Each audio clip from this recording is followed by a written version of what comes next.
Hello दोस्तों, कैसे हैं आप सब। दिल से स्वागत है आप सभी का मेरे चैनल नॉवल बॉय डॉन पर। अगर आप नए हैं तो प्लीज़ चैनल को सब्सक्राइब जरूर कर लें और बेल आइकन दबा दें ताकि हमारे हर नए एपिसोड की खबर आपको सबसे पहले मिले। तो चलिए अब बिना देर किए शुरू करते हैं आज की कहानी। और हाँ, अगर आपको ये कहानी अच्छी लगे तो पक्का जाकर प्लेलिस्ट से इसके बाकी एपिसोड भी सुनिएगा, पूरा मज़ा आएगा। धन्यवाद दोस्तों, चलिए अब कहानी की दुनिया में खो जाते हैं। 256 अंश की ऑफर और शौर्य का चैलेंज। शौर्य ने उस भ्रष्ट पुलिस वाले को ठिकाने लगा दिया था। इधर अद्विका ने भी वंश सेठी को अच्छे से चमका दिया था। अब इस वक्त शौर्य एमएलए के ऑफिस के बाहर चाय की टपरी पर बैठकर चाय पीते हुए ऑफिस के अंदर आते जाते लोगों को देख रहा था।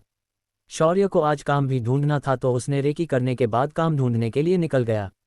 आज पूरे शहर में बालिया भाई के खूनी की तस्वीरें पूरे शहर में चिपकाई जा रही थी, पर कोई भी उसे पहचान नहीं पा रहा था। उन तस्वीरों के सामने शौर्य आकर भी खड़ा हो जाए तो उसे वो लोग पहचान नहीं पाएंगे। इसका कारण था शौर्य ने बनाया हुआ भेष। शौर्य ने अपने चेहरे की बनावट को ही पूरी तरह से बदल दिया था। इधर एमएलए इंस्पेक्टर शिंदे को सुबह से फ़ोन पर फ़ोन लगाए जा रहा था पर उसका फ़ोन लग नहीं रहा था। एमएलए परेशान हो गया था। उसने गुस्से से अपना फ़ोन पटक दिया। इधर शौर्य भी वापस आंगनवाड़ी पर जाकर उसने पहले बच्चों को घर पर लाया और वापस काम के लिए निकल गया। शौर्य वैसे भी अपने लिए कोई फिक्स जॉब नहीं ढूंढना चाहता था। फिलहाल उसका लक्ष्य सिर्फ उन बड़े बड़े नेक्सस को खत्म करना था जो इस तरह से एक के ऊपर एक बैठकर समाज में अराजकता को फैला रहे थे। शौर्य अपने लिए काम ढूंढने आज वापस निकल गया। जब वह गोदाम पहुंचा तो आज वहां के हमाल बहुत खुश नजर आ रहे थे। उन्होंने खुशी से शौर्य को बताया कि बालिया भाई का खात्मा होने की वजह से उसके गुंडे अब घर से बाहर नहीं निकल रहे थे। ये सुनकर शौर्य को बड़ी खुशी हुई। जब उसने काम के बारे में पूछा तो पता चला कि आज गोदाम में कोई काम नहीं था। शौर्य फिर मिलेंगे कहकर वहां से निकल गया। शौर्य सरकारी गोदाम के इलाके से बाहर निकलकर अपने कॉलेज के पास पहुंच गया। आज भी उसका कॉलेज अंदर जाने का मन नहीं कर रहा था, पर तभी उसने देखा कि कॉलेज के गेट पर कई सारे मजनू लड़कियों को ताड़ने खड़े थे। वहीं कॉलेज के गेट के बाहर एक हुडलेस जीप खड़ी थी। उस जीप में कई सारे गुंडों की तरह दिखाने वाले लड़के बैठे थे। शौर्य ने उन्हें ध्यान से देखा पर बिना कुछ कहे वहां से जाने लगा। तभी गेट से एक लड़की हाथ में किताबें और अपनी बैग को सीने से लगाए दौड़कर बाहर आए और उसके पीछे 4 गुंडों जैसे लड़के भाग रहे थे। उस लड़की ने तेजी से गेट के बाहर दौड़ रही गाड़ियों को छकाते हुए रोड को पार कर लिया और सामने के गली के अंदर चली गई। शौर्य वहीं खड़े रहकर ये सब देख रहा था। वो लड़के भी उस लड़की के पीछे गली से अंदर चले गए। शौर्य ने जब ये देखा कि उस गली के अंदर काफ़ी अंधेरा है तो उसके चेहरे पर एक तिरछी मुस्कान तैर गई। शौर्य तुरंत उस गली के अंदर चला गया तो देखा कि उन लड़कों में से एक लड़का उस लड़की के बालों को पकड़कर उसे गंदी गंदी गालियां देते हुए खींच रहा था।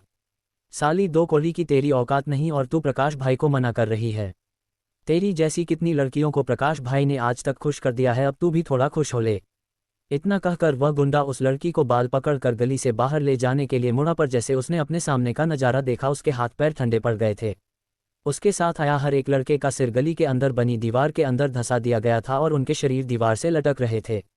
उनके शरीर से खून पानी की तरह बाहर निकल रहा था। ये देखकर ही उस आदमी का गला सूख गया था और उसे किसी अनजान खतरे का एहसास होने लगा। इतनी देर से जो लड़की खुद को छुड़ाने के लिए छटपटा रही थी उसने अपना सिर उठाकर ऊपर देखा तो सामने का नज़ारा देखा और उसकी चीखें निकल गई। चिंकी इतनी जोरदार थी कि रास्ते पर जा रहे लोगों ने भी मुड़कर उस तरफ एक बार देखा, पर कोई भी उसे देखने के लिए नहीं रुका। दरअसल ये गली कॉलेज के लड़कियों की कब्र थी। इस गली से आज तक कोई लड़की जिंदा वापस नहीं निकल पाई थी, क्योंकि हर बार कोई लड़की कॉलेज के गुंडों से खुद को बचाते हुए भागती थी तो वहाँ दूसरी कोई जगह उन्हें नहीं मिलती थी और ज़्यादातर बार वो लड़कियाँ इसी गली के अंदर चली जाती थी। इस वक्त गली के अंदर का नज़ारा बहुत ही खतरनाक और डरावना था। उस लड़के के हाथ की पकड़ उस लड़की के बालों से अपने आप ढीली हो गई। यही मौका देखकर वह लड़की चिल्लाते हुए बाहर आ गई, खून खून अंदर खून हुआ है, जल्दी आओ अंदर खून हुआ है। ये सुनकर आसपास के लोग अब धीरे धीरे रुकने लगे और अंदर झांक कर देखने लगे। गली काफ़ी लंबी और शंकर थी, जिस वजह से बाहर के लोगों को अंदर क्या हो रहा है ये साफ दिख नहीं रहा था।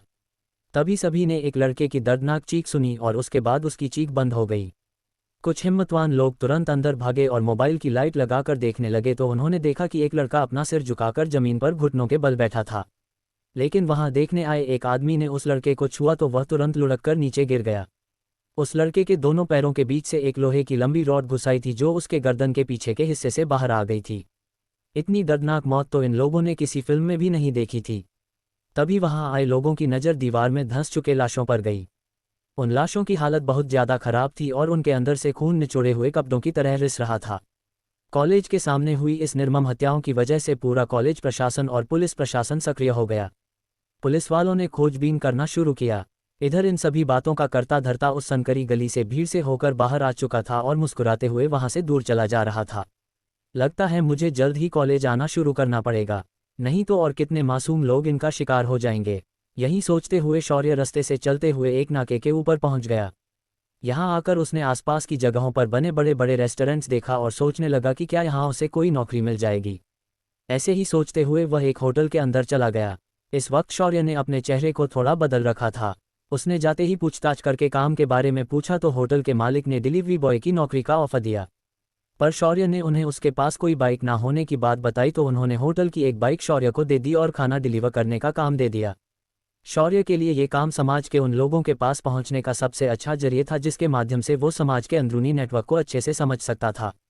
शौर्य ने उस काम को तुरंत स्वीकार किया और अपने काम पर लग गया। आज एक दिन उसे सिर्फ ये काम फुल टाइम के लिए करना था, लेकिन कल से उसका काम सिर्फ सुबह और शाम के दरमियान ही होने वाला था। इधर हॉस्पिटल के अंदर वंश सेठी आज अद्विका पर नज़र रखे हुए था। उसने आज अद्विका के साथ बात करने के लिए पूरी तैयारी कर रखी थी। उसने अपने आदमियों से बोलकर अद्विका की पूरी जानकारी निकाल ली थी। दोपहर को लॉन्च टाइम के दौरान अद्विका अपने केबिन में ही बैठकर अपना काम कर रही थी। वंश ने जब देखा कि हॉस्पिटल का सारा स्टाफ खाना खाने चला गया है पर अद्विका अकेली केबिन के अंदर बैठी है तो इसी बात का फायदा उठाते हुए वंश तेजी से उसके केबिन के अंदर बिना दरवाजा नॉक किए अंदर आ गया। अद्विका उसकी इस हरकत से थोड़ा चौंक गई और अपनी जगह से तुरंत खड़ी हो गई। डॉक्टर वंश, ये क्या हरकत है? आप ऐसे इस वक्त मेरी केबिन में क्यों आए हैं? ये सुनकर वंश ने अपने सामने की कुर्सी खींची और अद्विका के सामने पैर पर पैर रख दिया। फिर उसने अद्विका को सरसरी निगाहों से देखते हुए बोला, डॉक्टर अद्विका रिलैक्स, मैं यहाँ तुमसे बात करने आया हूँ। ये सुनकर अद्विका ने उसकी आंखों में देखकर कहा, अगर बात करनी हो तो सबके सामने कहो, ऐसे चोरों की तरह हरकतें क्यों कर रहे हो? ये सुनकर वंश ठहाका मारकर हंसने लगा और बोला, आप अच्छा मजाक करती है। अगर आपके साथ मैं ये बात सबके सामने करूंगा तो आपकी और मेरी दोनों की क्या इज्जत रह जाएगी? इतना कहते हुए वंश कुटिलता से मुस्कुराने लगा। तभी अद्विका उसे वार्निंग देते हुए बोली, डॉक्टर वंश, लगता है आप अपनी हद भूल रहे हैं। अगर आप अपनी हरकत से बाज नहीं आए तो इसका अंजाम अच्छा नहीं होगा। ये सुनकर वंश अपनी बात कहने लगा, डॉक्टर अद्विका, मुझे अच्छे से पता है कि आपके घर पर आपके अपने 4 बच्चे और एक बेरोजगार पति है। मुझे तो ये भी पता चला है कि आपका पति एक अनपढ़ लड़का है जो पिछले 2 दिनों से शहर में दर दर काम मांगते हुए भटक रहा है। अगर मैं चाहूँ तो मैं आपकी जिंदगी बदल सकता हूँ। बस तुम अपने आप को मेरे हवाले कर दो, मैं तुम्हें हर वो चीज़ दूंगा जिसका तुमने सपने में भी विचार नहीं किया होगा। ये सुनकर अद्विका के चेहरे पर एक तिरछी मुस्कान आए और तभी उसके केबिन पर नॉक हुआ और एक लड़का कैप पहनकर अंदर आया और बोला, मैडम, आपका ऑर्डर आया है। ये सुनकर अद्विका हंसते हुए बोली, पतिदेव, इसे लगता है कि मैं अगर उसकी हो जाती हूँ तो ये मुझे जो चाहिए वो दे सकता है और तुम्हें भी एक अच्छी नौकरी भी दे देगा, क्या लगता है आपको? अद्विका की बात सुनकर वंश को कुछ भी समझ नहीं आया और वो पीछे पलट गया। उसके सामने बालिया भाई का कातिल खड़ा था जिसकी तस्वीर उसने पूरे शहर में देखी थी। उसे देखकर अचानक वंश की धड़कन तेज हो गई। वो तुरंत अपनी जगह पर खड़ा हुआ और तेजी से दरवाजे की ओर बढ़ा पर तभी उसे उस लड़के की आवाज़ आई, लगता है तुम्हें अपनी दौलत पर कुछ ज़्यादा ही घमंड है। चलो मैं तुम्हें एक मौका देता हूँ, अगर तुम मुझे ये साबित कर दो कि तुम अपने पैसे से खुद को ठीक कर पाओगे तो मैं तुम्हारी शर्त पर कुछ सोचूंगा। इतना कहकर शौर्य ने अपनी उंगली से वंश के शरीर पर चुभा दी और अगले ही पल वंश दर्द में बिलख उठा। उसे सांस लेने में तकलीफ होने लगी थी पर कुछ भी नहीं कर पा रहा था। अद्विका आगे बढ़ी और वंश को पीछे से पकड़ते हुए बोली, डॉक्टर वंश, चलिए, मेरे पति ने आपको एक मौका दिया है, जाओ और खुद को अपने पैसों से ठीक करके बताओ। इतना कहते ही अद्विका ने उसके कमर पर लात मार दी। अद्विका की लात पड़ते ही वंश उड़कर दरवाजे से बाहर जाकर गिर गया और हड़बड़ाते हुए अपना सीना पकड़कर दौड़ने लगा। अद्विका ने फिर शौर्य के हाथ से खाना लिया और मुस्कुराते हुए बोली, पतिदेव, अब आप फूड डिलीवरी भी करने लगे? ये सुनकर शौर्य हंसने लगा और हाथ में पकड़ा हुआ खाने का पैकेट अद्विका के हाथों में दे दिया और उसे अपने गले से लगाते हुए बोला, लगता है तुम इस हॉस्पिटल में जल्द ही तबाही लाने वाली हो, पर ध्यान रखना कि ज़्यादा शोर ना हो। इतना कहकर शौर्य वहां से निकल गया। उसके जाते ही अद्विका वापस अपनी कुर्सी पर बैठ गई और कागज़ों को फिर एक बार उलट पलट कर देखने लगी। ये सब हॉस्पिटल के रिकॉर्ड्स थे और वो उसमें 2 दिनों से कुछ ढूंढ रही थी। अद्विका ने गुस्से से हाथ की फाइल्स को टेबल पर पटक दिया और बोली, ये लोग मेरी उम्मीद से भी ज़्यादा शातिर निकले। इन्होंने उस जानलेवा एक्सपेरिमेंट का कोई रिकॉर्ड पीछे नहीं छोड़ा। अद्विका जिस दिन इस हॉस्पिटल में नौकरी ढूंढते हुए आई थी उस दिन उसकी मुलाकात एक जोड़े से हुई जिन्होंने अपना बच्चा खो दिया था। वो पिछले 2 दिनों से हॉस्पिटल प्रशासन से मौत की वजह जानने की कोशिश कर रहे थे, मगर हॉस्पिटल प्रशासन ने उनकी बात सुनने की बजाय उन्हें ये कहकर बाहर निकाल दिया कि उनका बच्चा इस हॉस्पिटल में एडमिट ही नहीं था। इस वजह से उस जोड़े ने पुलिस के पास जाकर न्याय की गुहार लगाई, तो वहां भी उन्हें किसी ने नहीं सुना और उन्हें भगा दिया। इन सभी का कारण इस हॉस्पिटल के मालिक अजित सेठी और उसके पीछे खड़ी एक फार्मा कंपनी थी। ये फार्मा कंपनी दवाइयों के इलीगल तरीके से एक्सपेरिमेंट करती थी और ये बच्चा भी इसका शिकार हो गया था। ऐसी घटनाएं इस हॉस्पिटल के अंदर एकदम आम थी और ये बात अद्विका को समझने में देर नहीं लगी। इसीलिए इस घटना की गहराई से जांच करने के लिए अद्विका ने इसी हॉस्पिटल को ज्वाइन करने का निर्णय लिया, और जब से वह यहाँ आई थी वो सिर्फ उस बच्चे के एडमिशन रिकॉर्ड्स को ढूंढ रही थी, पर उसे कोई भी एविडेंस नहीं मिला। आज भी अद्विका इसी बात का पता लगाने की कोशिश कर रही थी। उसे इस मेडिसिन माफिया को बेनकाब करना था, पर उसके रास्ते में वंश जैसा ठरकी इंसान बार बार बीच में आ रहा था। वहीं उस हॉस्पिटल के अंदर वंश अपने सीने पर हाथ रखकर अपने दर्द को कंट्रोल करने की कोशिश कर रहा था। उसे समझ में नहीं आ रहा था कि उस लड़के ने उसके सीने में ऐसा क्या छोड़ दिया था। असल में वंश के शरीर में अपनी आध्यात्मिक ऊर्जा को थोड़ा अस्थिर करके छोड़ दिया, जिसकी वजह से उस ऊर्जा ने वंश के हृदय को घर लिया और उसे असंतुलित करने लगी, जिस वजह से वंश को दिल में दर्द होने लगा। वंश ने उस असहनीय दर्द को सहते हुए अपना फ़ोन निकाला और दांत पीसते हुए बोला, हेलो पुलिस स्टेशन, मैंने बालिया भाई के कातिल को अभी अभी मेरे हॉस्पिटल में देखा है। वो आदमी मेरे हॉस्पिटल के एक डॉक्टर का पति है। आप लोग जल्द से जल्द यहाँ आओ। उसने आज फूड डिलीवरी बॉय के कपड़े पहने थे। अगर आप उसकी पत्नी को हिरासत में लेंगे तो वो खुद यहाँ दौड़ते हुए आएगा। उसकी बातें सुनकर दूसरी तरफ से एक लड़की की आवाज़ आए, आपका बहुत बहुत शुक्रिया। आप हमें आपके हॉस्पिटल का एड्रेस बता दीजिए, हम तुरंत वहां पहुंच रहे हैं। इतना कहकर उस पुलिस ऑफिसर ने अपना फ़ोन रख दिया। इधर शौर्य वापस शहर में होटल से खाना डिलीवर करने चला गया था। वो तो ये भूल भी गया था कि उसने आज किसी को चैलेंज दिया है। वंश भी तुरंत उठकर अपने हॉस्पिटल के आईसीयू में चला गया और अपने सीने की जांच करने लगा। उसने देखा कि उसके दिल के आसपास तो कोई प्रॉब्लम नहीं है और उसका दिल सही से काम कर रहा है। वह परेशान हो गया था। वो एक जाना माना हार्ट सर्जन था, लेकिन उसने अपना पूरा मेडिकल ज्ञान लगा दिया, पर उसे कहीं भी कुछ भी पता नहीं चला। अब उसे डर लगने लगा था। ऊपर से उसने पुलिस को फ़ोन करके अद्विका के पति की कंप्लेन कर दी थी। क्या पुलिस अद्विका के जरिए शौर्य तक पहुंच जाएगी? क्या वंश उसके इस हरकत के वजह से बच पाएगा? क्या शौर्य आज रात एमएलए का खात्मा कर देगा? इन सभी सवालों का जवाब जानने के लिए बने रहिए मेरे साथ। सिर्फ 257 वंश का अंत। शौर्य अपने फूड डिलीवरी के काम में जुट चुका था, वहीं अद्विका भी सबूत ढूंढने के काम पर लग चुकी थी। वहीं वंश ने पुलिस को फ़ोन लगाकर ये कहा था कि अद्विका का पति ही वो कातिल है जिसने बालिया भाई को मारा था, जिस वजह से पुलिस अब हॉस्पिटल के लिए निकल गई थी। शौर्य और अद्विका इन सभी बातों से फिलहाल अनजान थे, पर जल्द ही उन्हें परेशान किया जाने वाला था। शाम 4 बजे के आसपास पुलिस जीप हॉस्पिटल के सामने आकर रुक गई। उस जीप से पुलिस की वर्दी पहने एक लड़की नीचे उतरी। उसके कंधे के बैच पर आईपीएस लिखा हुआ था। कॉलर पर काली रिबन थी, कंधे पर 3 सितारे थे, कमर पर गन थी और उसकी एकदम फिट यूनिफॉर्म उसके हर उस अंग को हाईलाइट कर रही थी जिसमें मर्द को इंटरेस्ट होता है। उस लड़की ने अपने बालों को एक जुड़े में बांध रखा था और सर पर पुलिस कैप पहनी हुई थी। उस लड़की की त्वचा एकदम दूध सी सफ़ेद और उसके होंठ एकदम सुर्ख लाल थे। उसके माथे पर लाल रंग की बिंदी थी। उसकी आंखें हिरनी की तरह थी, मगर उनमें एक तेज था। उसकी चाल किसी सुपरमॉडल से कम नहीं थी। इन शॉर्ट वो चलती फिरती खूबसूरती की दुकान थी, मगर उसकी खाकी वर्दी देखकर हर कोई अपनी नज़रें झुका लेता था। उसके हॉस्पिटल में एंट्री करते ही उसने अद्विका की केबिन का पता पूछा और वह उस तरफ निकल गई। उसने दरवाजे पर पहले तो नॉक किया और बाद में अंदर चली गई। अद्विका ने जब अपने सामने पुलिस को देखा तो वह चौंक गई। उसने तुरंत उन्हें बैठने के लिए कहा और बोली, जी कहिए, मैं आपकी कैसे सहायता कर सकती हूँ? ये सुनकर उस लड़की ने अपना मुंह खोला और एकदम सुरीली आवाज़ में कहा, क्या मैं आपके पति से मिल सकती हूँ? क्योंकि हमें शक है कि आपके पति ही वो कातिल है जिसने कल बालिया भाई और उसके आदमियों को जान से मारा था। ये सुनकर अद्विका चौंक कर बोली, ये आप क्या कह रही है? हमें इस शहर में आए ही मुश्किल से 2 दिन हुए हैं और आप कह रही है कि मेरे पति ने उस गुंडे को मार दिया है। मुझे इस बात पर बिल्कुल भी विश्वास नहीं है। मैंने टीवी पर उस आदमी की तस्वीर देखी है, वो मेरे पति की तो हो ही नहीं सकती। ये सुनकर उस लड़की ने अपने मोबाइल से वही स्केच बाहर निकाला और उसे अद्विका को दिखाया और बोली, क्या आप इसी स्केच की बात कर रही है? अद्विका ने उसके सवाल पर तुरंत सिर हाँ में हिला दिया। ये देखकर वह पुलिस लड़की भी हैरान हो गई। फिर उसने कुछ सोचते हुए कहा, तो क्या आप एक बार मेरे लिए अपने पति को यहाँ बुला सकती है? मैं एक बार खुद उनसे मिलकर कंफर्म करना चाहूँगी। ये सुनकर अद्विका तुरंत कहा, मेरे पति फूड डिलीवरी का काम करते हैं। अगर वो इस वक्त खाली होंगे तो मैं उन्हें यहीं बुला लेती हूँ। इतना कहकर अद्विका ने फ़ोन निकाला और शौर्य का नंबर डायल कर दिया।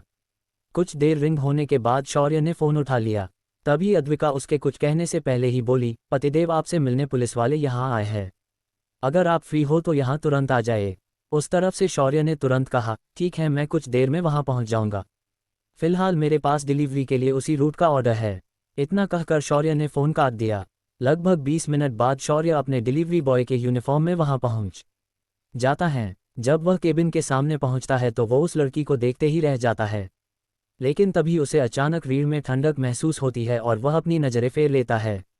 शौर्य के आते ही वह लड़की खड़ी हो गई और उसने शौर्य को ध्यान से देखा। उसने शौर्य के चेहरे की और उस कैच की अच्छे से तुलना की, फिर उसने अपना सिर नामे झटका और बोली, वो तुम नहीं हो सकते।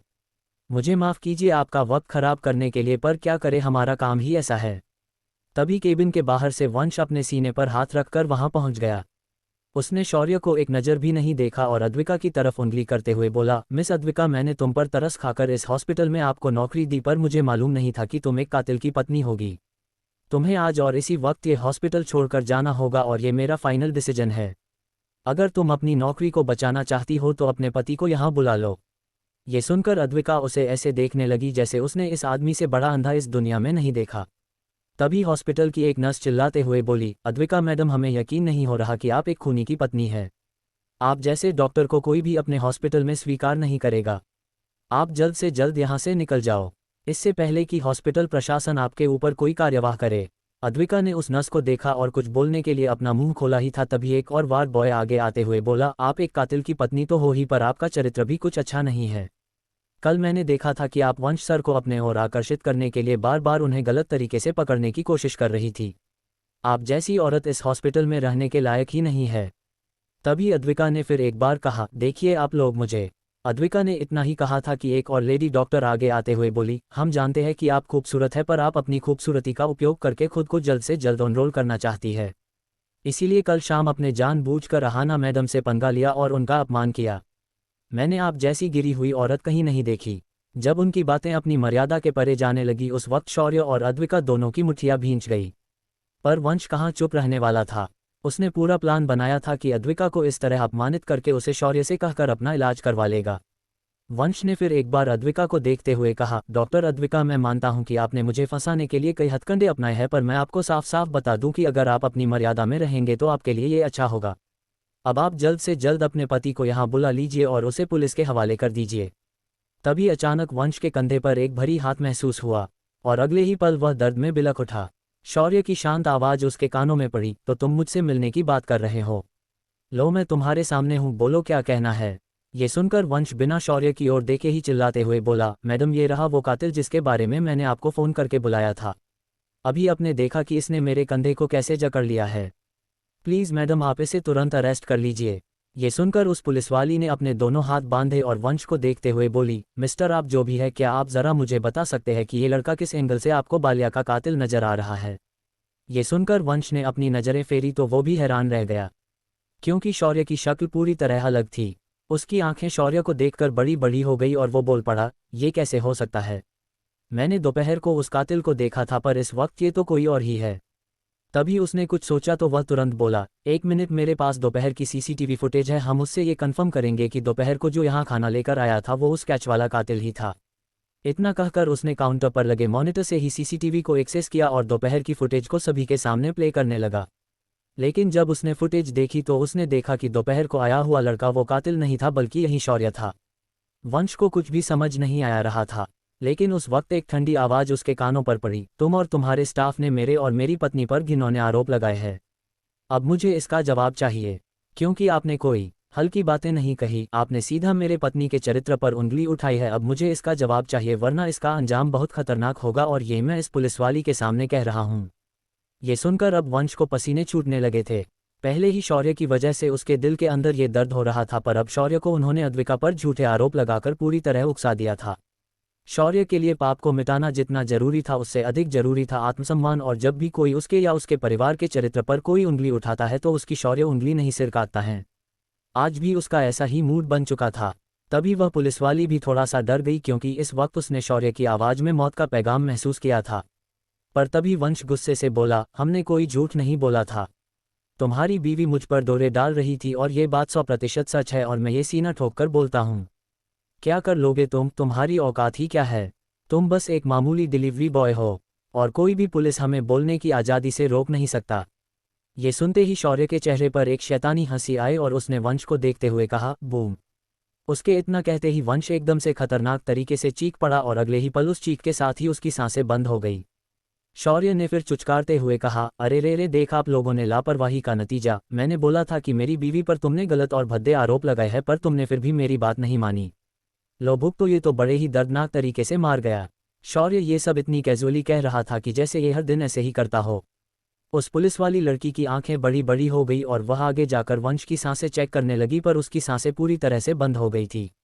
वहीं शौर्य ने बाकी लोगों को देखा और बोला, हाँ तो बोलिए, आप क्या कह रहे थे मेरे पत्नी के बारे में? मैं एक पवित्र मन का इंसान हूं और इसीलिए मेरी पत्नी के चरित्र पर झूठा आरोप लगाने से ऐसे ही होगा। ये सुनकर सभी लोगों ने तुरंत हाथ जोड़े और अद्विका से हाथ जोड़कर माफ़ी मांगने लगे। उनकी माफ़ी सुनकर शौर्य को हंसी आने लगी। उसने हंसते हुए कहा, कोई बात नहीं, तुम्हें तुम्हारे पाप के हिसाब से ही सजा मिलेगी। जाओ अब इस मुर्दे पर ध्यान दो। उस पुलिसवाली ने शौर्य की ओर मुड़कर गुस्से से देख और बोली, तुम ऐसे कैसे बोल सकते हो?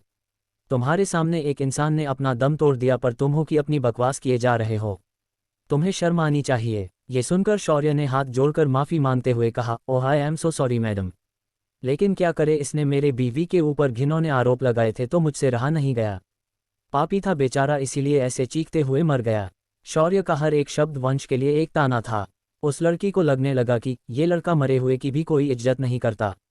कैसा इंसान है ये? शौर्य फिर मुड़कर अद्विका के कमर में हाथ डालकर बोला, पत्नी जी देखिए, इन सभी ने आपसे माफ़ी मांगी है, इनकी अच्छे से मदद कर देना।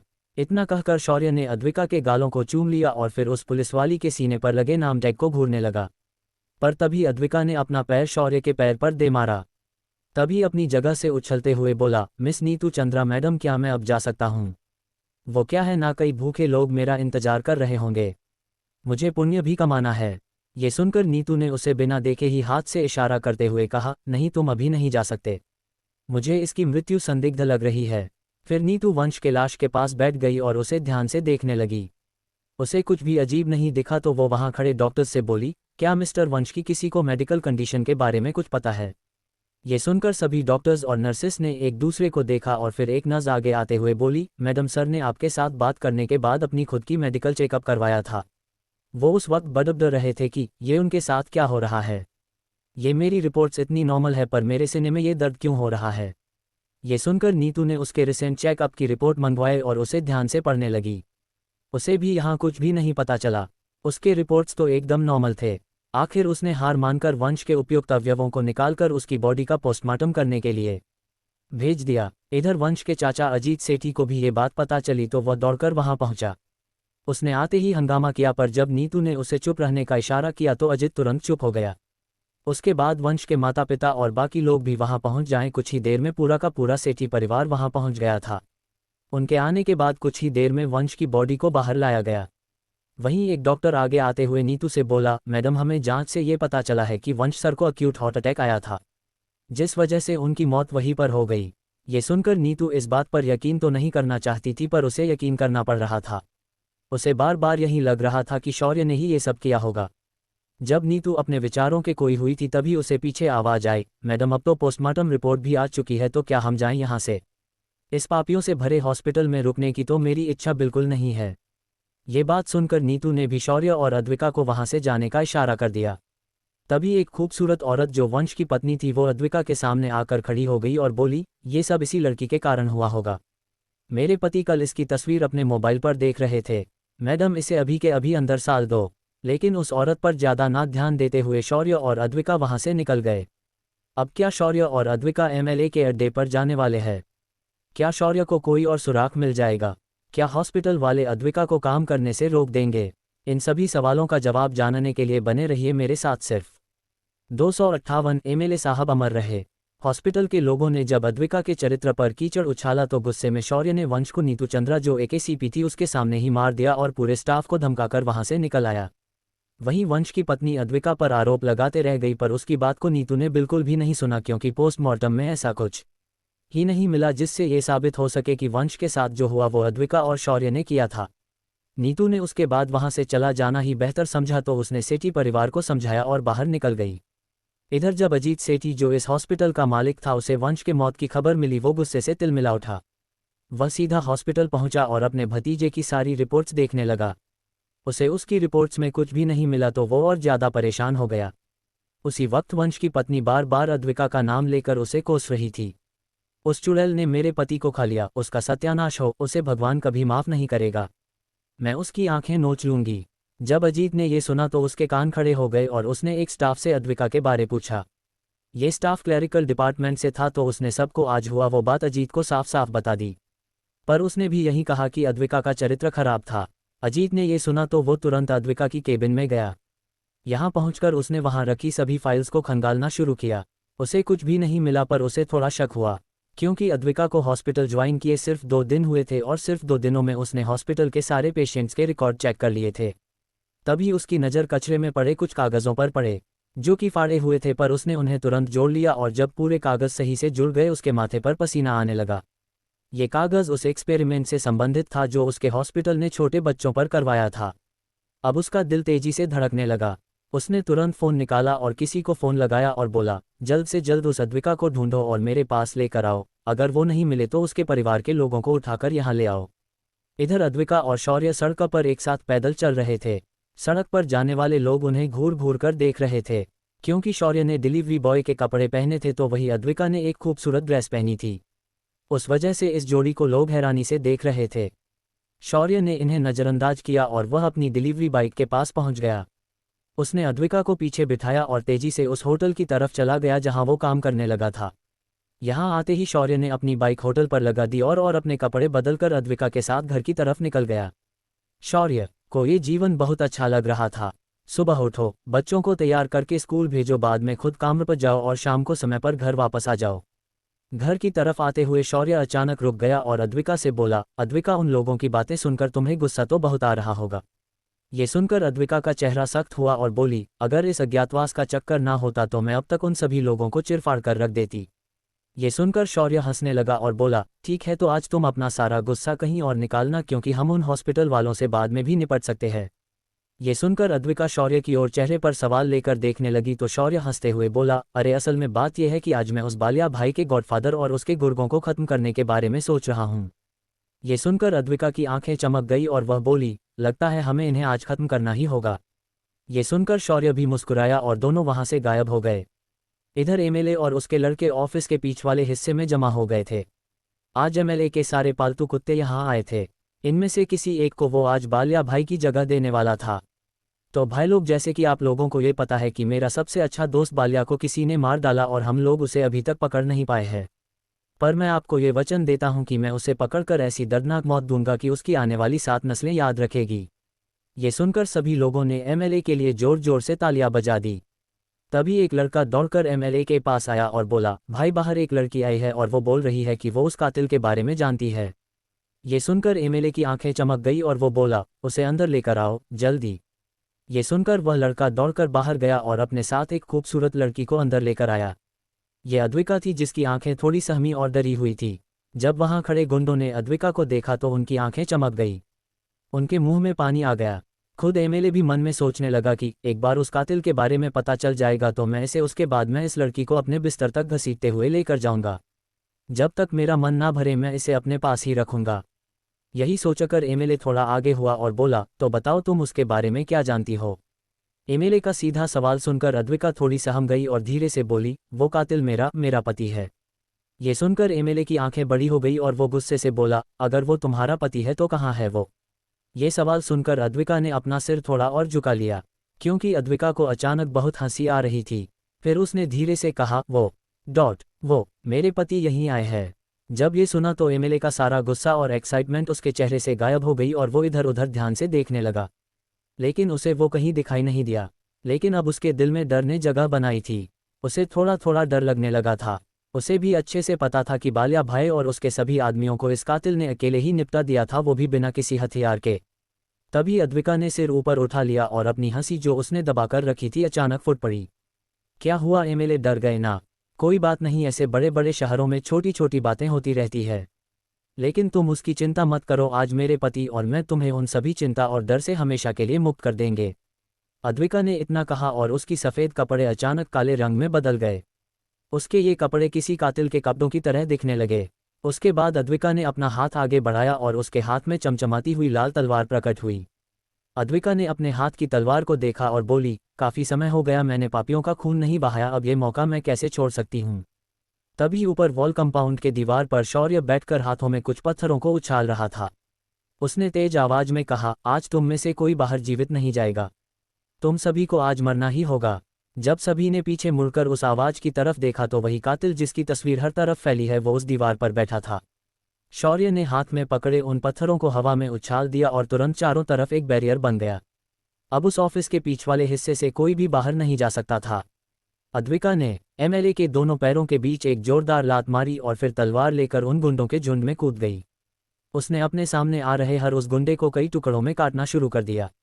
आज उसका मूड इतना खराब था कि वो हर उस गुंडे को कई टुकड़ों में काटे जा रही थी और वो रुकने का नाम नहीं ले रही थी। इस वक्त यहाँ पर लगभग 500 से अधिक लोग मौजूद थे जो एमएलए से किसी न किसी रूप में जुड़े हुए थे। कुछ ही पल में हर तरफ खून और कटी हुई लाशें गिरी हुई दिखाई देने लगीं। एमएलए अपना दर्द भूलकर ये सब कुछ होते हुए देख रहा था और इस दौरान उसकी पैंट गीली हो चुकी थी। उसकी अपनी जगह से हिलने की भी उम्मीद नहीं हो रही थी। ऊपर से जो लोग बाहर की तरफ भागने की कोशिश कर रहे थे वो लोग किसी दीवार से टकराकर वापस आ रहे थे। इस वजह से उन लोगों ने अपनी बंदूकें निकाली और अद्विका पर निशाना लगाकर गोलियां चलाने लगे। पर अद्विका को ये गोलियां छू भी नहीं पा रही थी और वो बिजली की रफ्तार से उन लोगों के बीच घूम रही थी और उन गुंडों को छोटे छोटे टुकड़ों में काट रही थी। तभी पीछे से शौर्य भी अपने हाथों में चंद्रहास लेकर उतर गया। चंद्रहास का चौड़ा पाता वहां अचानक चमकने लगा और अगले ही पल कई सारे सिर धड़ से अलग होकर गिर गए। अब एमएलए अकेला जीवित इंसान बचा था। वो अब किसी गरीब कुत्ते की तरह बैठकर आंखों में डर लिए कांपते हुए हाथों से शौर्य और अद्विका से भीख मांग रहा था। शौर्य ने उसकी हालत देखी और थूककर उसके सामने आकर बोला, क्या हुआ एमएलए साहब, आपको तो बड़ा घमंड था ना अपनी पावर पर। कहाँ गई वो बेरहमी जो आपके आंखों में दिखाई देती थी जब आप किसी मासूम लड़की की इज्जत लूटते हुए दिखाते थे। कहाँ गई वो आपकी हैवानियत जब आप किसी परिवार को एक ही रात में जिंदा दफन करते हुए दिखाते हो। निकल गई सारी हवा। ये सुनकर एमएलए शौर्य के पैरों में लेट गया और अचानक उसने एक खंजर निकाला और शौर्य के घुटने के ऊपर दे मारा। पर जैसे ही खंजर शौर्य के पैर से टकराया वो एकदम से मूड गया। ये देखकर एमएलए गुस्से से बोला, मैं तुम्हें छोड़ूंगा नहीं। मेरे ऊपर तक कनेक्शन है। अगर मुझे कुछ हो गया तो मेरे ऊपर के लोग तुम्हें कभी नहीं छोड़ेंगे। ये सुनकर शौर्य की मुस्कान टेढ़ी हो गई और वो बोला, तो तुम्हारे ऊपर भी कुछ लोग हैं। ठीक है, कोई बात नहीं, तुम अब ऊपर जाओ और मुझे दिखाओ कि तुम्हारे कनेक्शन कितने ऊपर है। इतना कहकर शौर्य ने एमएलए के सिर पर हाथ रखा और सारी जानकारी पता कर ली। फिर उसने चंद्रहास को एमएलए के सिर के ऊपर रखा और चंद्रहास के वजन से ही एमएलए सीधा 2 टुकड़ों में बंट गया। इतना करने के बाद शौर्य ने आसपास लगाए हुए बैरियर को हटा दिया और वहां मौजूद सीसीटीवी को नष्ट कर दिया। फिर उसने एमएलए की 2 टुकड़ों में बटी शर्ट को उठाया और उसके ही खून से उस कपड़े के ऊपर लिखा, अगली बारी एमएलए के गॉडफादर की होगी। इतना लिखकर शौर्य ने वहां दीवार पर लटका दिया। फिर उसने अद्विका का हाथ पकड़ा और बोला, क्या अब तुम्हारा गुस्सा उतर गया है या और भी किसी को मारना चाहती हो। ये सुनकर अद्विका मुस्कुरा दी और शौर्य के गले से लग गई। दोनों आसमान में उड़ गए और काले अंधेरे में गायब हो गए। कुछ देर पास वही लड़का जो उस दिन बालिया भाई के काउंटर पर था वो बाहर से अंदर आया और जो नज़ारा उसने अपने सामने देखा उसे देखकर उसने उल्टियां कर दी। वह सरकार चिल्लाते हुए वहां से बाहर भाग आया। उसने वहां खड़े लोगों को अंदर इशारा करते हुए सिर्फ इतना कहा, खून, और वो बेहोश होकर नीचे गिर गया। जब बाकी लोग अंदर देखने गए उन्होंने भी उस जगह पर उल्टियां कर डाली। कुछ लोग जिन्होंने खुद को कंट्रोल कर रखा था उन्होंने थरथराते हुए हाथों से पुलिस को फ़ोन लगा दिया। कुछ ही देर में नीतू, चंद्रा और कुछ पुलिस कांस्टेबल इस जगह पर पहुंच गए। जब नीतू ने यह भयानक सीन देखा तो वो भी खुद को ओल्डी करने से नहीं रोक पाए। वही हाल बाकी पुलिस वालों का भी था। इसीलिए हर बार शौर्य लोगों को मारने के बाद उन्हें जलाकर मिटा देता था, पर जब उसने इन्हें ऐसे ही छोड़ दिया तो सभी लोग अब सोच सकते हैं कि ये नज़ारा कितना भयानक हो सकता है। नीतू ने कई फॉरेंसिक के लोगों को बुलाया और बहुत सारी पुलिस फोर्स को भी वहां बुला लिया और उस जगह की सिक्योरिटी को बढ़ा दिया। कुछ ही समय में मीडिया को भी पता चला कि एमएलए और उसके आदमियों को किसी ने बेरहमी से बुरी तरह से मार दिया है। कई लोगों की तो अभी तक ठीक से पहचान भी नहीं हुई है। फॉरेंसिक टीम भी अंदर ज़्यादा देर तक नहीं रुक पा रही थी। उनका दिमाग इस डरावने सीन को झेल नहीं पा रहा था। जैसे तैसे करके लाशों को पूरी रात जागकर उन लोगों ने अलग अलग किया और उन्हें उनके परिवार वालों को भेज दिया।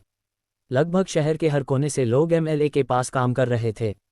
इस वजह पूरे शहर के अंदर आज शोक मनाया जा रहा था। इधर अद्विका और शौर्य जब घर पहुंचे तो उन्होंने देखा कि उनके बच्चे घर पर नहीं थे। घर का सामान जो ज्यादा नहीं था वो बिखरा पड़ा था। वहीं नीचे रहने वाले उस्ताद के सर पर चोट लगी हुई थी। उनका बेटा भी बहुत ज्यादा जख्मी था। ये देखकर शौर्य को बात समझने में देर नहीं लगी कि किसी ने उसके बच्चों को घर पर आकर किडनैप किया है। उस्ताद ने जब शौर्य को देखा तो वो थोड़ा नाराज होते हुए बोले, मैंने उन लोगों को रोकने की बहुत कोशिश की पर नहीं, उन्हें रोक नहीं पाया। वो लोग 50 से ज़्यादा लोग थे और उनके हाथ में हथियार थे। मुझे आज खुद पर बहुत गुस्सा आ रहा है कि मैं तुम्हारे बच्चों को नहीं बचा पाया। ये सुनकर भी अद्विका और शौर्य एकदम शांत थे और उन्होंने नीचे बैठकर उस्ताद के घावों को देखा और अद्विका ने अपने पास से कुछ दवाइयाँ निकाली और उन दोनों बाप बेटों को खिला दी, जिससे उन्हें थोड़ा आराम महसूस होने लगा। तभी अद्विका का मोबाइल बजा और दूसरी तरफ से आवाज़ आई, डॉक्टर अद्विका, तुम्हारे चारों प्यारे प्यारे बच्चे मेरे कब्जे में हैं।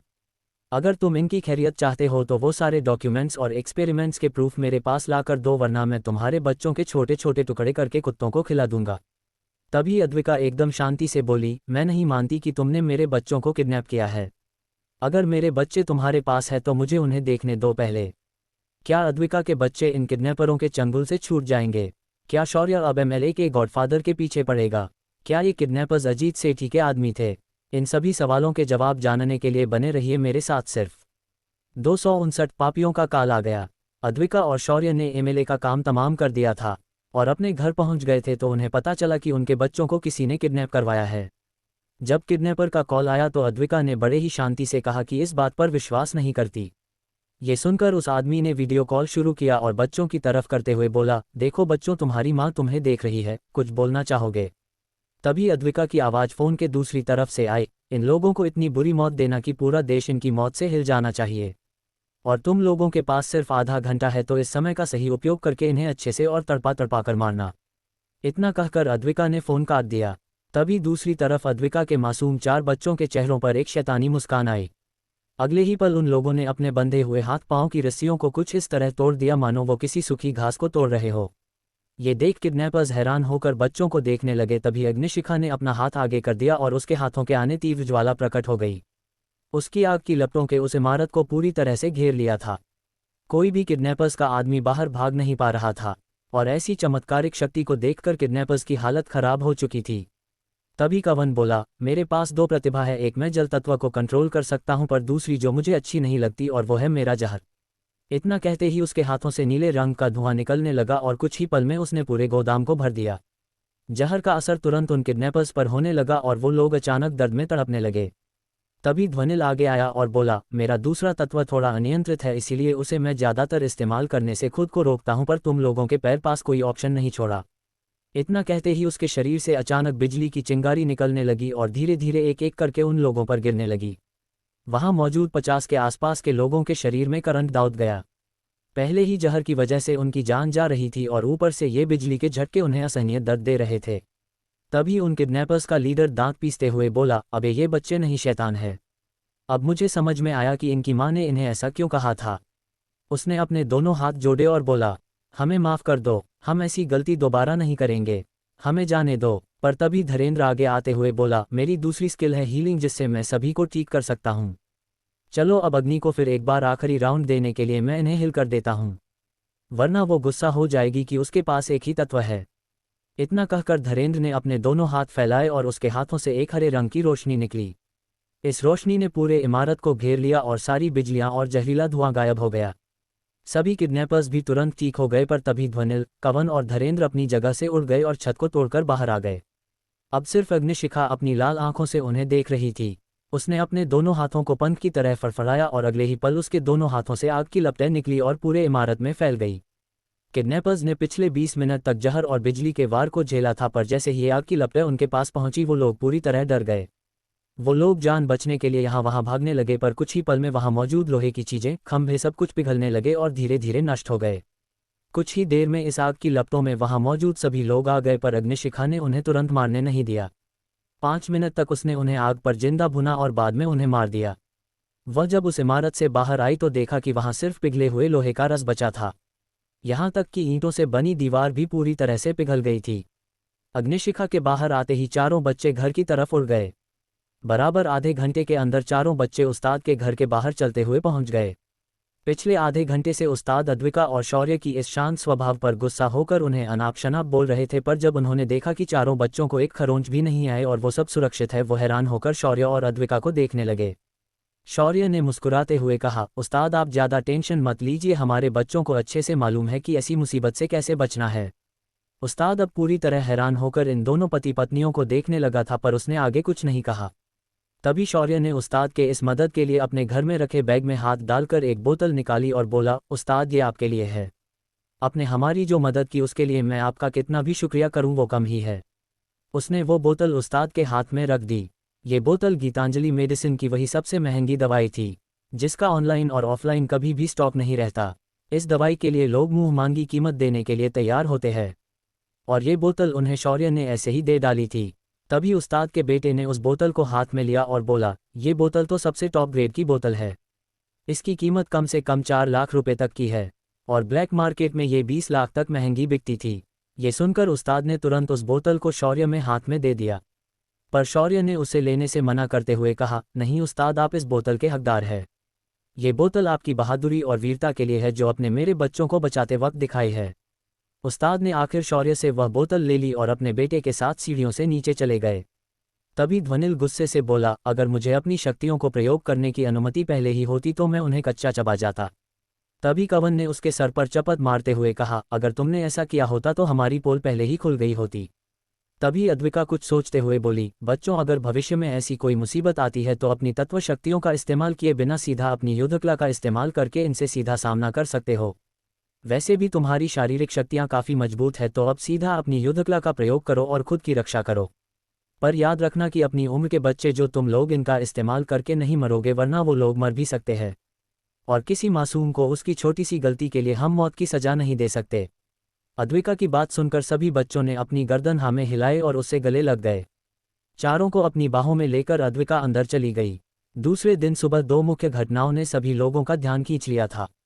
पहली खबर एमएलए और उसके आदमियों के मरने की थी, तो दूसरी खबर पुराने फैक्ट्री के जलने की थी। वैसे तो पुरानी फैक्ट्री में आग लगाना एकदम आम बात थी, पर यह आग एकदम खास थी, क्योंकि इस आग में पूरी की पूरी फैक्ट्री सिर्फ जाली नहीं थी बल्कि पूरी की पूरी पिघलकर सपाट हो चुकी थी। वहीं एमएलए की वजह से जिन लोगों ने अपने अपनों को खोया था वो लोग आज घर पर पूरन पोली बनाकर खा रहे थे। पूरे शहर में ज़्यादातर लोग इस बार बहुत खुश थे, सिर्फ उन गुंडों के घरवाले थोड़ा दुखी थे। उस दिन सुबह सुबह लोगों ने पटाखे जलाकर जश्न मनाया था। दूसरी तरफ अजीत रात भर अपने चादमियों को फ़ोन कर करके परेशान हो चुका था, पर जब उसने टीवी पर न्यूज़ देखी उसके हाथ पैर ठंडे पड़ गए थे। उसे अच्छे से मालूम था कि उसके आदमियों ने उन बच्चों को यहीं पर किडनैप करके रखा था। उसके चेहरे पर पसीना आने लगा था। उसे बार बार लग रहा था कि उसकी तरफ एक बहुत बड़ा खतरा कदम बढ़ा रहा है। इधर आज अद्विका हॉस्पिटल नहीं जाने वाली थी, पर वो किसी और जगह जाने के बारे में सोच रही थी। उसकी अगली मंजिल थी लुकास फार्मा। ये वही कंपनी थी जो उन दवाइयों को बनाकर बच्चों पर टेस्ट कर रही थी। अद्विका घर से पूरी तरह तैयार होकर बाहर निकल गई। बच्चों को सही ने स्कूल छोड़ दिया और डिलीवरी बॉय के काम के लिए होटल की तरफ निकल गया। जब होटल पहुंचा तो होटल के मालिक ने आज होटल को आज काफ़ी अच्छे से सजाया था। जब शौर्य ने ये देखा तो उसने उत्सुकतावश मालिक से पूछा, सेठ आज आप काफ़ी खुश नजर आ रहे हो, क्या बात है? ये सुनकर सेठ ने टेबल पर रखे बॉस से एक पेड़ा निकाला और बोला, अरे भाई आज बहुत बड़ा दिन है इस शहर के लोगों के लिए।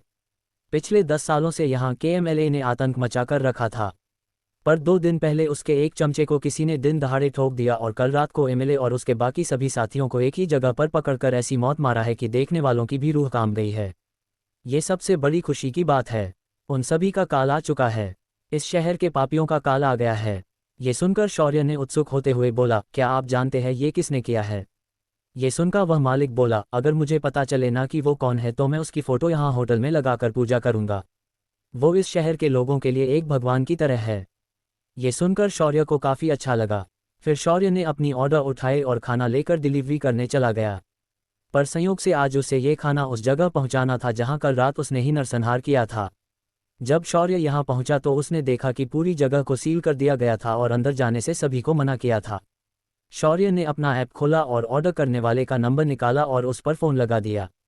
दूसरी तरफ से फ़ोन उठाते ही एक मीठी आवाज़ आई जो थोड़ी टेंशन भरी थी। हेलो जी बोलिए। तभी शौर्य ने हड़बड़ी में कहा, मैडम मैं खाना लेकर तौबा गया हूं, पर यहाँ पुलिस वालों ने अंदर जाने से हमें मना किया है।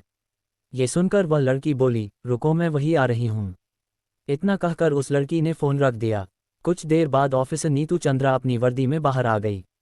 उसने आज अपने यूनिफॉर्म के ऊपर एक काले रंग का अप्पा पहना था। जब शौर्य की नज़र उस पर पड़ी तो उसने अपना हाथ हिलाया। नीतू तुरंत शेयर के सामने आए और बोली, mister Shaurya, what a coincident, तो आप मेरा खाना डिलीवर करने आए हैं। ये सुनकर शौर्य ने तुरंत अपने हाथ का खाना नीतू के हाथ में थमा दिया और फिर उन्हें देखकर बोला, मैडम बुरा ना मानना पर एक बात बताना चाहूँगा कि इस कमाने के मरने के बाद पूरा शहर खुशियाँ मना रहा है और आप यहाँ इस कमाने के लिए अपनी रात और दिन एक किए जा रही है। आप इसकी केस को भी वैसे ही क्लोज क्यों नहीं करती जैसी उन बच्चियों के लापता होने पर आपकी पुलिस करती थी। ये सुनकर नीतू के माथे पर नसें उभर आए और वो गुस्से से शौर्य को बोली, तुम कहना क्या चाहते हो कि हम पुलिस वाले जानबूझकर ऐसा करते हैं। ये सुनकर शौर्य ने भी गुस्से से जवाब दिया, मैंने कुछ गलत नहीं कहा, आपकी पुलिस ने उस एमएलए के सारे गुनाहों को ऐसे ही बंद किया था। अगर झूठ लगे तो पहले अपने आसपास के सभी पुलिस थाने में जाओ और उन पुरानी फाइल्स को खोलकर देख लो। कुछ केसेस तो आपके पुलिस वालों ने दर्ज भी नहीं करवाए हैं। बड़ी आई पुलिस की ईमानदारी का भाषण देने तुम। ये सुनकर शौर्य ने नीतू की उंगली को नीचे किया और बोला, रहने दो, सच सभी को कड़वा लगता है, अब मेरे 1000 रुपये निकालो। ये सुनकर नीतू ने शौर्य को और ज्यादा आंखें फाड़कर देख तो शौर्य इतराते हुए बोला, मैंने इतने मेहनत से बाहर के लोगों के मन की बात आपको बताई है ताकि मेरी थोड़ी अच्छी कमाई हो जाए। क्या करे, कल अपने ही देखा ना कि कैसे हॉस्पिटल वालों ने मेरे बीवी को काम से निकाल दिया। अब बीवी की कमाई काम पर लगने के 2 दिन बाद ही बंद हो जाए तो कुछ तो एक्स्ट्रा करना ही पड़ेगा। ये सुनकर नीतू अपनी जगह पर धरी की धरी रह गई। शौर्य ने तभी कुछ याद करते हुए बोला, मैडम मैंने सुना है कि ये हत्याएं इतनी डरावनी है कि देखने वाले की रूह तक कांप जाती है। ऐसा नरसंहार करने वाले लोग कुछ ना कुछ मैसेज छोड़कर जाते हैं क्योंकि वो अगले पापी को आगाह करना चाहते हैं। शौर्य की बात सुनकर नीतू के चेहरे पर अचानक एक स्माइल आ गई और उसने तुरंत कहा, क्या बात है, तुमने मेरी सच में बहुत बड़ी मदद की है, इसी बात पर तुम मेरे ऊपर के सारे पैसे रख लो। ये लो 1000 रुपये और अपने लिए कोई और अच्छी वाली जॉब ढूंढ लेना। ये कहकर नीतू खाना लेकर तुरंत अंदर किसी छोटी बच्ची की तरह भागते हुए गई।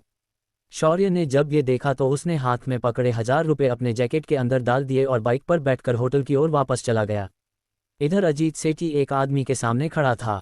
ये आदमी एक बड़ी से कुर्सी के ऊपर बैठा था और मुंह में सिगार को रखकर धुएं के छल्ले बना रहा था। उसके हाथों में एक रोलेक्स की लिमिटेड एडिशन की घड़ी थी। उसका सूट एकदम प्रीमियम मटेरियल से बना हुआ था। उसके सामने रखा हुआ टेबल भी हाथ से तराशे हुए रेयर ब्लैकवुड से बनाया हुआ था। उस ऑफिस के चारों तरफ की दीवारों पर बड़ी बड़ी रेयर पेंटिंग्स लगी हुई थी। उस आदमी की काली और लंबी दाढ़ी थी। उसके बाल साइड से ट्रिम किए हुए थे और सिर के बाल वन साइड हेयर स्टाइल में काटे हुए थे। उस आदमी का बदन एकदम गठीला था जिससे ये साफ पता चलता था कि वो हर दिन जिम के अंदर कई घंटे बिताता होगा। तभी अजीत डरते हुए बोला, सलार सर, हमारी जानकारी एक लेडी डॉक्टर के हाथ में लग चुकी है। उसने हॉस्पिटल को 2 दिन के लिए ही ज्वाइन किया था और जब उसे काम से निकाल दिया तब तक उसने एक्सपेरिमेंट का डेटा पहले ही निकाल लिया था। ये सुनकर उस आदमी ने अपनी सिगार को एस्ट्रे के ऊपर पकड़ा और जाली हुई राख को थोड़ा झटका, फिर उसने अजीत को देखा और बोला, उसे सीधा खत्म कर दो इससे पहले कि वो हमारे ऑफिस तक पहुंच जाए। ये सुनकर अजीत अपनी जगह से खड़ा हुआ और पीछे मुड़कर उस ऑफिस से बाहर चला गया। कौन है ये सालार? क्यों अद्विका लुकास फॉर्मा में जाना चाहती थी? क्या नीतू शौर्य के कहे मुताबिक एमएलए के गॉडफादर तक पहुंच पाएगी? इन सभी सवालों के जवाब जानने के लिए बने रहिए मेरे साथ। 260 शुर भैरव। शौर्य ने नीतू को कातिल का एक कलियू बातों बातों में बता दिया और फिर 1000 रुपये लेकर अपने अगले डिलीवरी के लिए निकल गया। इधर अद्विका लुकास फॉर्मा के ऑफिस के बाहर खड़ी थी, पर वो आज किसी भी एंगल से अद्विका नहीं लग रही थी। उसका पूरा चेहरा बदल चुका था। अद्विका ने गेट पर आकर अपने डॉक्यूमेंट्स और अपना बायोडाटा रिसेप्शनिस्ट को दिखाया और जाकर बेंच पर बैठ गई। उस वक्त वहाँ कई लोग उसके बगल में बैठे थे। ये इंटरव्यू प्रोडक्शन डिपार्टमेंट के मैनेजर की पोस्ट के लिए था। अद्विका ने उसके हिसाब से एक कैंडिडेट का भेष धारण किया था और उसके डॉक्यूमेंट्स खुद के लिए लेकर आई थी। वो आज किसी भी हाल में ये जॉब पाना चाहती थी और उस एक्सपेरिमेंटल दवाई की जानकारी देखना चाहती थी। इधर शौर्य भी अपने काम में बिजी हो गया था। अब उसका अगला टारगेट कोई छोटा आदमी नहीं था, वो था राज्य का हेल्थ मिनिस्टर। ये हेल्थ मिनिस्टर एक पेशेवर गुंडा था और इसने कई जिंदगी उजाड़ दी थी। अपने चमचों और गुंडों के दम पर उसने मिनिस्टर पद तक पहुंच बनाई थी। इस मिनिस्टर का नाम मार्तन सालार था। इसकी कई सारी दवाइयां की कंपनियां थी, उनमें से लुकास फॉर्मा भी एक थी। आज मार्तंड अपने चाहते चमचे के मरने की वजह से शहर में ही आया हुआ था। पूरे राज्य के बड़े बड़े नेता यहां आकर मीडिया के सामने अलग अलग स्टेटमेंट्स देकर चले जा रहे थे। इसी वजह से आज पूरे शहर की सुरक्षा में काफ़ी बढ़ोतरी की गई थी। यहां आया हुआ नेता किसी भी तरह की ऐसी स्टेटमेंट देने से बच रहा था जिसमें एमएलए के चरित्र की बात हो। क्योंकि अगर उन्होंने ऐसा किया तो यहाँ के लोग उन पर भी नाराज हो सकते थे, क्योंकि उन्हें भी पता था कि पूरे शहर में इसके मौत के जश्न में दिवाली मनाई जा रही थी। मीडिया भी जानबूझकर एमएलए के बारे में कुछ भी अच्छा या बुरा कहने से कतरा रही थी। वहीं दूसरी ओर जब आदित्य ने टीवी पर यह न्यूज देखी तो वो भी खुद को कहने से रोक नहीं पाया, क्या भाई इसे अज्ञातवास कहता है? ये तो सरासर हमें बता रहे हैं कि यहाँ वो है, और ऊपर से मुंबई से ज़्यादा दूर भी नहीं है। पता नहीं इसे अज्ञातवास कहे या सिर्फ कोई पिकनिक कहे। इधर शौर्य ने सुबह का अपना काम निपटा दिया और बच्चों को आंगनवाड़ी से लाने के लिए निकल गया। बच्चों को उसने नीचे उस्ताद के घर पर छोड़ दिया और उन्हें आज सख्ती से कहा कि अगर कोई आज भी यहाँ आकर कोई उटपटांग हरकत करे तो उन्हें खत्म करके उनका नामो निशान मिटा दो। शौर्य की सूचना मिलते ही बच्चे समझ गए कि यहाँ से आगे का रास्ता बड़ा ही रोमांचक होने वाला है। शौर्य ने एक बार अपनी घड़ी की ओर देखा और बोला, लगता है अब उससे मिलने का समय आ चुका है। इतना कहकर शौर्य वहां से बाहर निकल गया। मिनिस्टर मार्तंड भी मीडिया में आकर गुस्से से बोल रहा था कि इस मैटर की सीबीआई जांच होगी और हम कातिल को सख्त से सख्त सजा दिलाकर रहेंगे। मार्तंड ने उसके बाद एमएलए के परिवार वालों से मुलाकात की और फिर अपनी गाड़ी के अंदर आकर बैठ गया।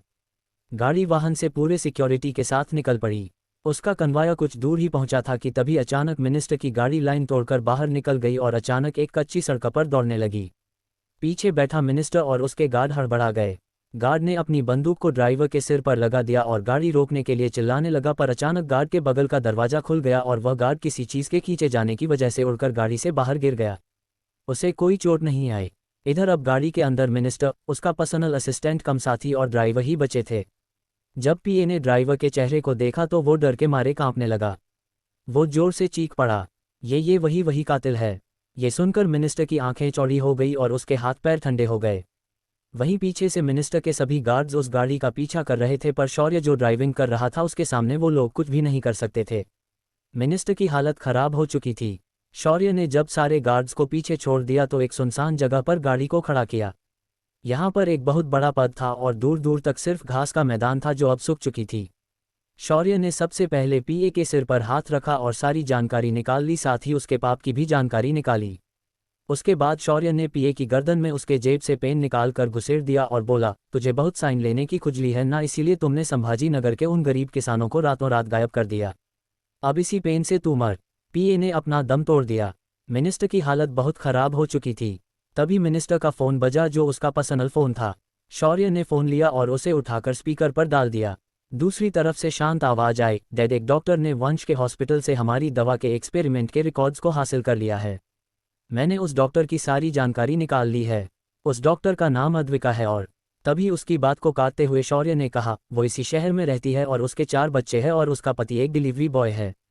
जब दूसरी तरफ के इंसान ने शौर्य की आवाज़ सुनी तो वो तुरंत बोल पड़ा, कौन हो तुम और मेरे डैड कहाँ है? इस बात पर शौर्य ने हंसते हुए कहा, तुम्हारे पिता अब इस वक्त माफ़ी मांगने के लिए उन लड़कियों के पास जा रहे हैं जिन्हें उसने मारकर पैर पर लटका दिया था। और हाँ, तेरा भी हाल ऐसा ही कुछ होने वाला है, तो तू भी तैयारी कर लेना। इधर शौर्य फ़ोन पर बोल रहा था और मिनिस्टर के गले से आवाज़ भी निकल नहीं रही थी। उसे सांस लेने में भी तकलीफ हो रही थी।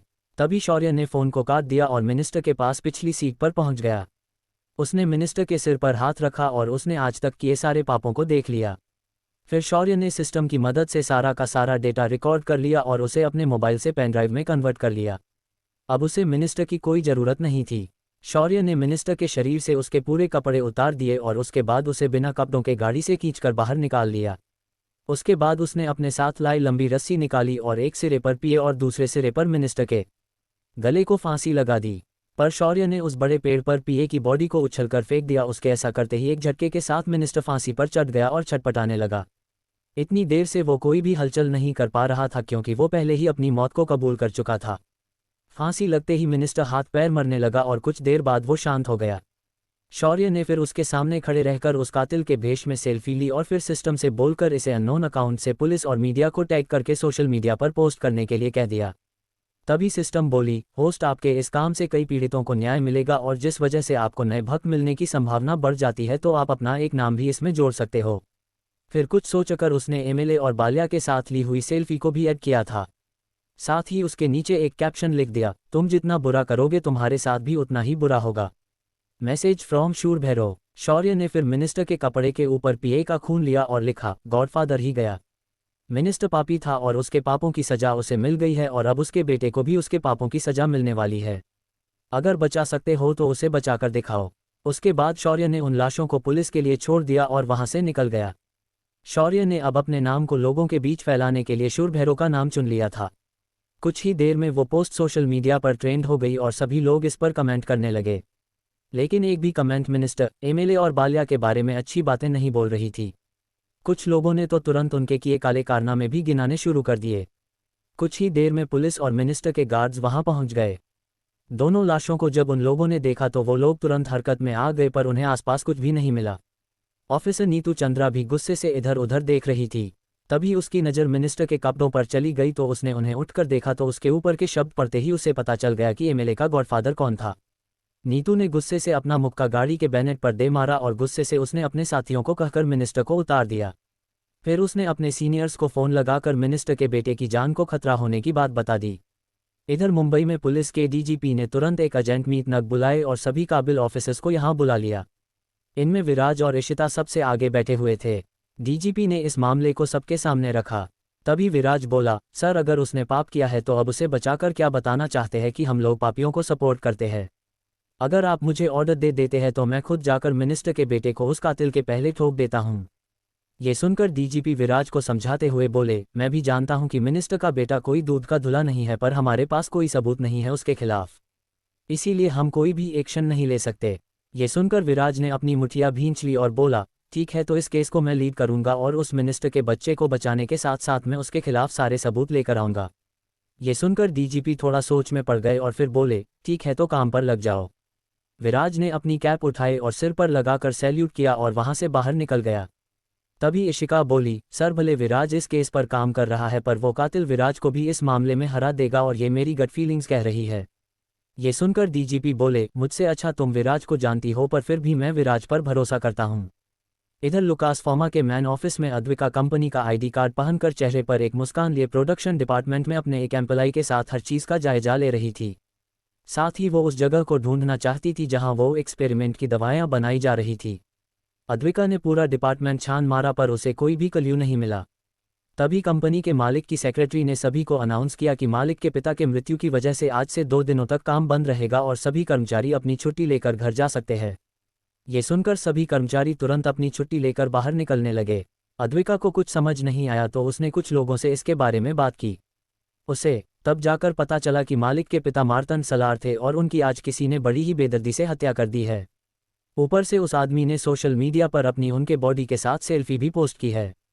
अद्विका ने अपना फ़ोन निकाला और सोशल मीडिया की ट्रेडिंग न्यूज को देखा तो उसके चेहरे पर मुस्कुराहट आ गई। उसके बाद वो भी बाकी लोगों के साथ वहां से बाहर आ गई। इधर शौर्य भी अपने घर पहुंच गया था। उसने घर पर थोड़ी देर तक बच्चों के साथ समय बिताया और उन्हें कई सारे चीज़ों की जानकारी दी। तभी उसका फ़ोन बजा और दूसरे तरफ से आवाज़ आई, क्यों बे डिलीवरी वाले, तेरी बीवी कुछ ज़्यादा ही हमारे काम में टांग अड़ा रही थी तो हमने आज उसे उठवा लिया है। अगर तू उसे बचाना चाहता है तो। तभी शौर्य ने कहा, नहीं मैं नहीं आ सकता, तुम्हें जो करना है करो। इतना कहकर शौर्य ने तुरंत फ़ोन काट दिया। उस फ़ोन करने वाले आदमी को ये बात बिल्कुल समझ नहीं आई कि शौर्य ने ऐसा क्यों कहा। अगर इसकी जगह कोई और होता तो वो कहता कि मेरी पत्नी को मत मारो, उसके लिए तुम जो कहोगे वो मैं करूँगा, पर इस बंदे ने सीधा उसका फ़ोन काट दिया था। फ़ोन करने वाला कोई और नहीं अजित सेठी था। जब अद्विका अपने ऑफिस से बाहर निकली तो उसने अपना भेस वापस नॉर्मल कर लिया था, जिस वजह अजीत के आदमियों को वह तुरंत मिल गई और उन्होंने अद्विका को दिन दहाड़े उठा लिया और अजित के पास लेकर आ गए। अजीत जो इस वक्त कन्फ्यूज़न में अद्विका को देख रहा था वो उसे मुस्कुराकर देख रही थी। अद्विका की आंखों में उसे किसी भी तरह का डर महसूस नहीं हो रहा था, बल्कि उसकी आंखों में उनके लिए सिर्फ गुस्सा दिखाई दे रहा था। अजीत ने गुस्से से एक डंडा उठाया और अद्विका के चेहरे पर दे मारा और बोला, घूर क्या रही है तू? तुझे क्या लगा कि मैं तुम पर कोई दया दिखाऊंगा? नहीं, ऐसा बिल्कुल नहीं होगा। तुम्हारे पति के बातों से लगता है कि अब उसे कोई ज़रूरत नहीं है या फिर वो हमसे पूरी तरह डर गया है। ये सुनकर अद्विका हंसने लगी और बोली, मेरा पति और डर ये दोनों कभी एक साथ नहीं आ सकते। मेरा पति इस दुनिया में डरता तो वो अपने बाप से ही नहीं है। वो अच्छे से जानता है कि तुम मेरा कुछ नहीं बिगाड़ सकते। इतना कहते ही अद्विका अपनी जगह से उठ खड़ी हो गई और उसके हाथों के नीचे से बंधी कुर्सी टूट गई। ये देखकर अजीत बहुत ज़्यादा डर गया। वह पीछे पलटने के लिए हुआ ही था, पर उससे पहले ही उसे एहसास हुआ कि वो अपनी जगह से हिल नहीं सकता। वहीं उसके सभी गुंडे भी तुरंत उसे बचाने के लिए आगे बढ़े, पर जब उन्होंने देखा कि अद्विका के पीछे एक लाल कपड़े पहने बेहद सुंदर और नशीली लड़की खड़ी है वो लोग वहीं पर जम गए। ये रक्त सम्राज्ञी थी और उसकी कातिलाना मुस्कान कहर बरसा रही थी।